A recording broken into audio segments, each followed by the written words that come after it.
Hi everyone, my name is Grzegorz Długosz, I'm a wildlife photographer, and in this video I'm going to tell you everything I know about photographing birds in flight and how I take pictures like this.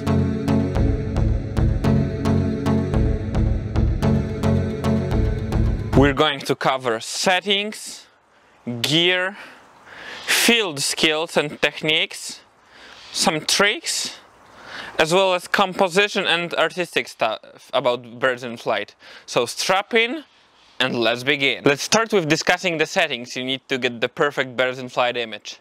Because once the opportunity presents itself to you, you need to be ready and not think about your settings. You need to be ready and focus on getting the sharp picture.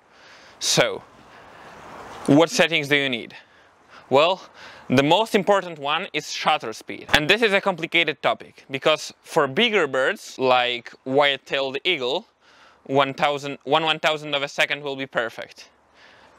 For pigeons and other medium-sized birds, you will need 1/2500th of a second.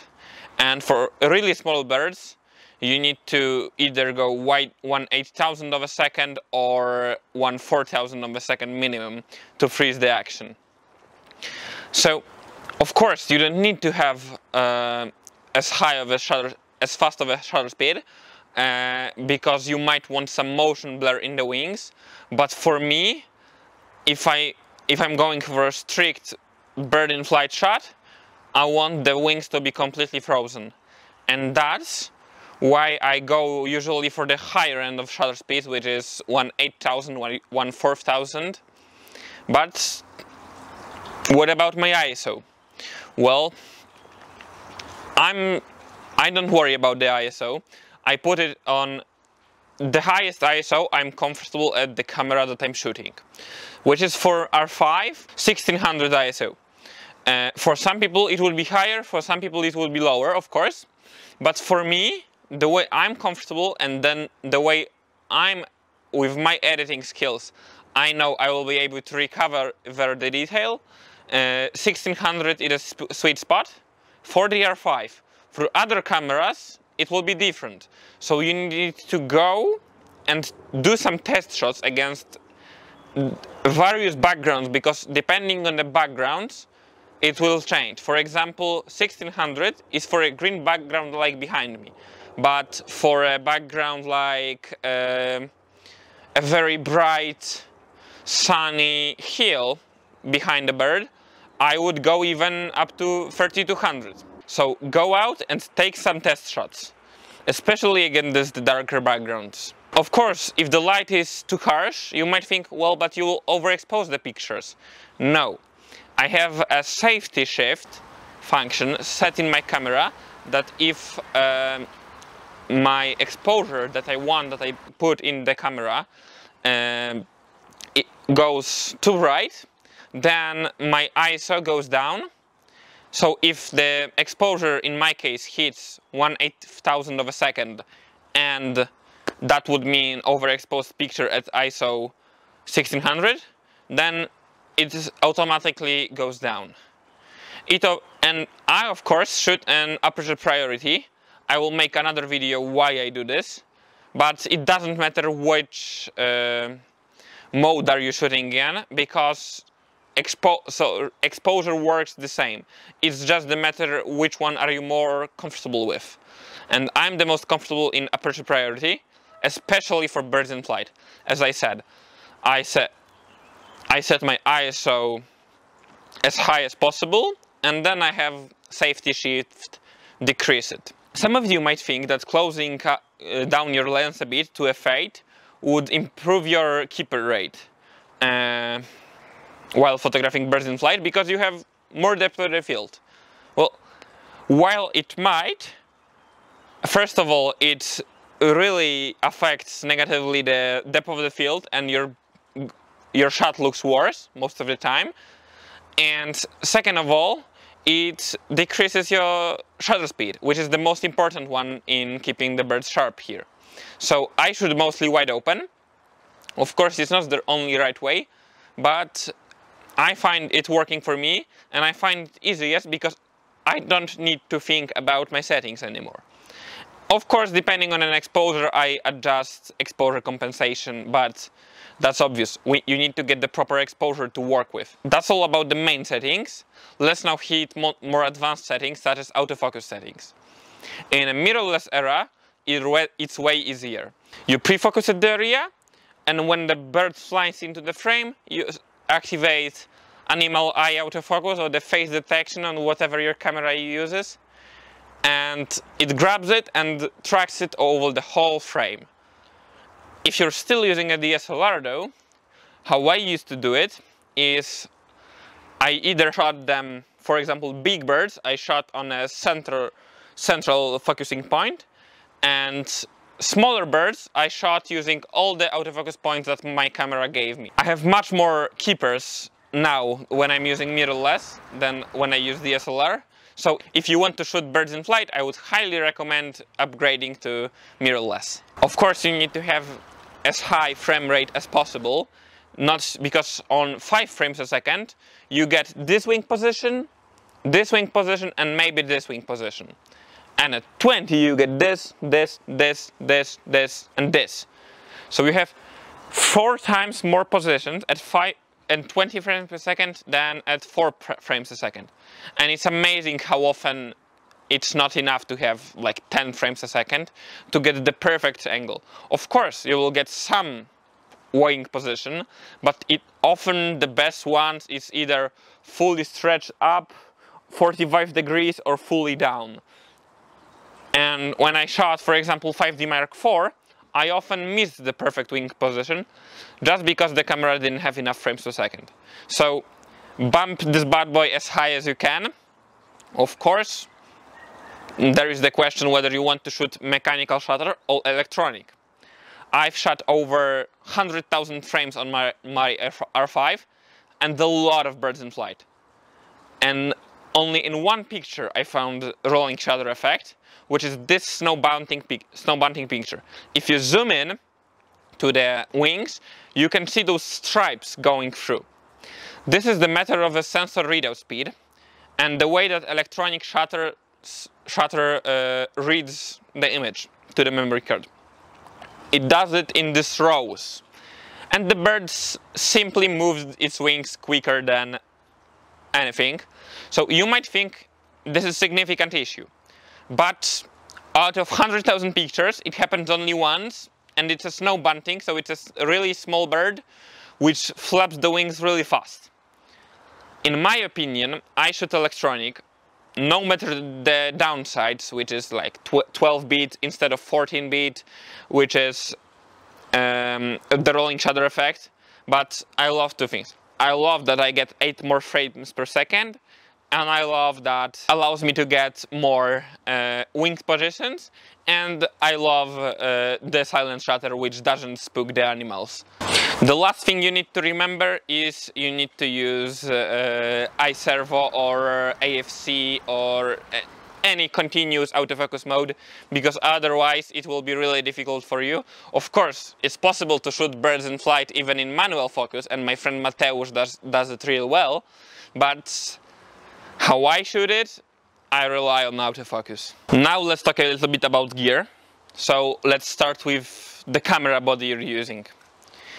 You need to look for something that has a lot of frames per second, which is, I think, the most important spec of a camera for birds in flight. Because you want as much shots as possible, since the action is really fast. Cameras like R3, A1, Z9, R7 now are great. Some old DSLRs are also great, but I would recommend going for something that shoots above 10 frames a second, just in order to freeze as much action as possible. You also need to consider the ISO performance, and high ISO performance especially, which would be all depending on you, as I said before, but some cameras that perform great in low light are Canon R3, Sony A9, I believe, performs pretty well, and Nikon D6. Of course, there is also a matter of megapixel counts. And here I really enjoyed the R5 because it has 45 megapixels, which means I can crop in post later on. And why is that? Because I like to shoot my birds in flight a bit wider and then crop into the perfect composition to give myself more room for error. Because no one is perfect and not a lot of people can keep up with a lot of birds with an 800mm lens. So I like to give myself a lot of space and then crop in post, which is why I believe the currently best cameras on the market are A1, R5 and the Z9. The R7 is also very interesting, and R3 if you're really good. If you're really good, the R3 is, I believe, the best camera right now on the market, because we've been shooting, me and my dad have been shooting puffins in Iceland, photographing them coming in from the sea onto the cliffs. And it was only 50 meters visibility. We were in the cloud, inside of the cloud that rolled in from the sea. And we had 2 hours there. I shot over 100 fly-ins with my R5, and I only got 3 pictures that I was happy with. And then I borrowed my dad's camera for 12 fly-ins, and I also got 3 pictures that I'm happy with. So this is probably the best camera for birds in flight, but I would argue that if you're a beginner, you wouldn't be able to use it as well as possible. So those higher megapixels cameras are great.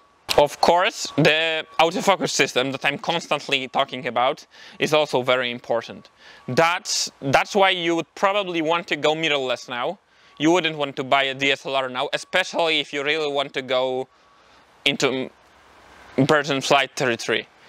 It's so much easier to shoot with a mirrorless body, especially one that has, not especially, the one that has animal eye detection or something like this.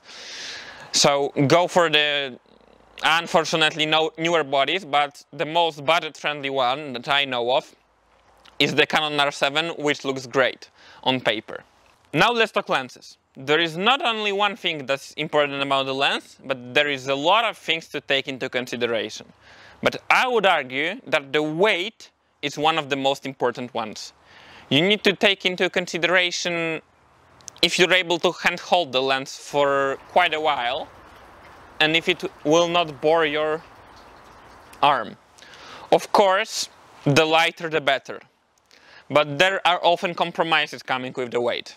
So let's keep that in mind and let's talk about other things. For example, focal length. It's way easier to track a bird at 600mm than 400mm.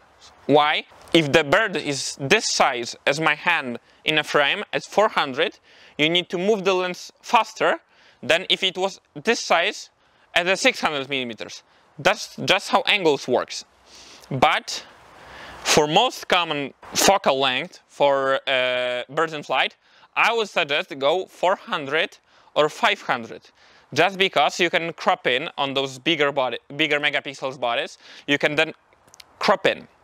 So lenses like Canon 400 4.0, old 400 5.6, Nikon 500 PF, Nikon, the new one, the 400 4.5. Those are great lenses for birds in flight, as well as very lightweight.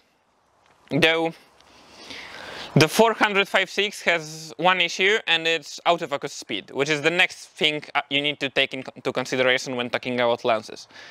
The newer the lens, the faster the motors, and the quicker the lens focuses. This is why 100 to 400 version 2, which is a great lens, it performs way worse than 100 to 500, which theoretically shouldn't perform better because it's darker and I believe it's a bit heavier, but I'm not sure about that, which should perform worse. But it's newer and has new autofocus motors, and it performs way better for birds in flight. This is also important in a lens, and of course there is the question of how bright should your lens be. Well, of course the brighter the better, f2.8, f4s are great, but I'm aware that those lenses are really expensive. So, as I mentioned before, this 500 5.6, 100 to 400, 100 to 500, or even the old 400 5.6 are also great choices. But if you want to get the best results, unfortunately, you need to get the best glass. And what I believe to be the best lens, the solely best lens, is a 400 2.8. One of the free light ones, which is below 3 kg. The Nikon with the 1.4 teleconverter included is probably the best lens on the market now. Then the Sony, then the Canon. That's just my opinion. But you are able to capture birds in flight even with a 14mm lens like this shot.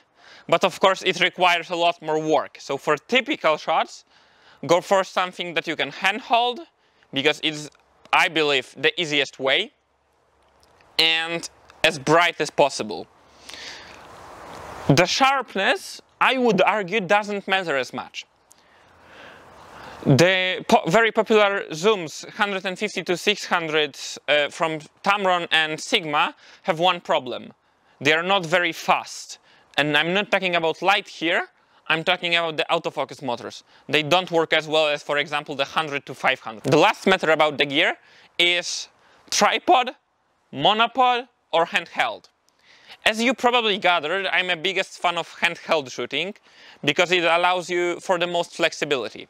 And you will be able to fit into the most situations handheld. But for some situations that are very repetitive, for example this marsh harrier bringing in the nesting material, it was bringing in constantly.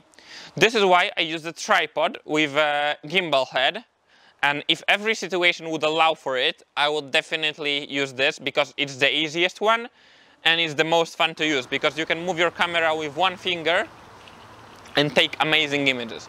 But you need to have very specific scenario when you can put the tripod and utilize it the best possible. So it has to be a repetitive situation in some place that you can set your tripod up. For example, at some bird cliffs, you might want to consider monopod if you're not thinking that you will be able to handhold the lens for 2 hours, for example. Then you might want to consider a monopod. And what I would recommend is you should go with the Wimberley W8-100 head, which is this small gimbal style head for your monopod, and it completely changes the monopod game. So if you're looking for that, and if you like the monopod because it gives you additional stability, it frees your hands up a bit, but also gives you some benefits of the gimbal head, then sure, go for that. Okay, now let's tackle the most important thing.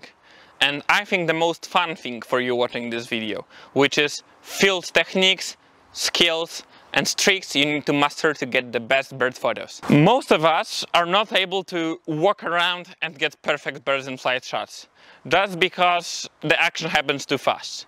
So you need to put yourself in a position to be able to get the action and to be able to understand that the action will happen.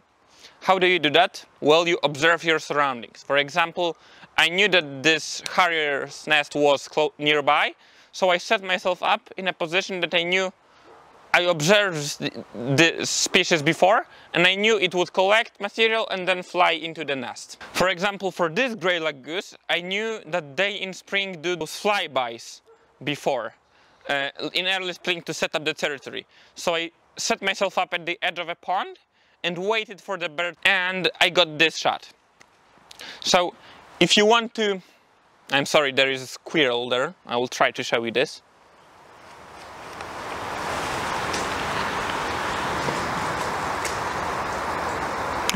There it is, a squirrel. Okay, so back to the video. Look for repetitive situations, because this is the easiest way to get the shots. Then the second most important thing is look for the wind, which way it blows from. Because firstly, all birds land, well, not all, but most birds, especially the bigger ones, like from the pigeon size up, they always start into the wind and land into the wind. So find a location in which you can get a wind from behind you flying onto the birds, and then when they will start, they will fly into you, and when they will land, they will also land towards your camera, which is perfect for you. Of course, you can go side wind if you want the side pose. It's all up to you, but pay attention and remember that birds land into the wind and take off into the wind. Then, when you're photographing birds in full flight, then you might want to remember that birds fly way slower into the wind. It's simple physics. They have some energy pushing them the other way, which allows your camera to focus way easier because the subject is moving slower. So it's easier to put yourself in a position that you can see birds flying into the wind from. But well, I'm talking about birds taking off. But how to know when it will be taking off? Well, it's not that difficult. After some observation, you will be able to notice some things. For example, most birds take a poo before they leave. So if you see a bird straighten itself up, take a poo, and still be straightened, then you might want to be able to shoot. Because if the bird straighten itself, that means the muscles are contracted, he's able to fly away fastly. And if it poops, it means, well, it's losing the weight that he doesn't need to use. And then he will probably fly off. Also, when you're photographing a flock of birds, if one leaves, there is a very big chance that others will too. So if you, for example, 5 shorebirds and one of them flies off, you should be ready because, well, others will probably follow him very, very soon. Another tip is, if you have it on a lens, put on the range limiter. This allows your lens to focus way faster because it limits the range that it needs to move the glass inside. This way, even your slower lenses will be able to track subjects way faster. When photographing birds, it's often the most problematic thing is to grab the initial focus, especially if you don't have your subject over the sky background, but over something green like this. Well, then you need to have your pre-focus set. What does it mean? Is you estimate somewhere when the birds will be when you see them for the first time, and you focus there on the grass or on the water, on a tree, no matter. But plus minus 2 meters in a ballpark of the spot that the bird will be when you expect the bird to be, and then when the bird arrives, your camera is way quicker to grab the initial focus. Of course, the closer you get, the quicker it is. But this is a tip that I use all the time. I used it in this turn image. I focused on the young, but with my spot focus. But when the adult came into the frame, I pressed AF on for it to jump onto the bird. But it didn't need to look very long for the bird. I just pre-aimed here. I had a camera print. It was pretty specific because the action was pretty fast, but I got this shot of a bird flying. In this image of a turn, I pre-aimed at the water that I saw birds diving into, and after a couple of seconds I got this one flying out of the water with some sparkles in the background. If you have trouble sketching the shots in focus, then there are 2 ways to practice. First one is you stand in your garden or even at your home and you pick a spot that you will aim at, and you pick the camera up and you set yourself time that you need to find the subject. I do this by aiming at the nest box in my garden, which is I close my eyes for 5 seconds, I have my camera in my hands, I open my eyes before picking the camera up, and I instantly start taking the camera up to my eye. And I practice until I'm able to put my lens straight at the nest box as it comes to my eye without any additional correctional movements. Of course, I'm not perfect any time, but this is how you could improve your initial acquisition and how you can improve your tracking of the subject is you should go to a local park or local lake to look for gulls. I believe those are one of the best subjects to try to work on your birds in flight skills, because they're not that easy to focus on, and as well as they fly pretty erratically, which tests your skills of following them in your viewfinder. As well as they are pretty photogenic. I don't know what people have against them, but I really like them. Same with ducks. Ducks at your local pond will probably fly from one spot to another when someone brings them food. And this is great in local parks if you live in a big city. You go in the winter when the birds are looking for food, and you set yourself up with them, and then usually someone comes from the other side, puts some food for the ducks on the other side, and they will fly. This is also a great opportunity to practice fast tracking. And the most important tip for field skills is be out there. There is no substitution for, no gear will let you do this, no perfect spot will get you the shots.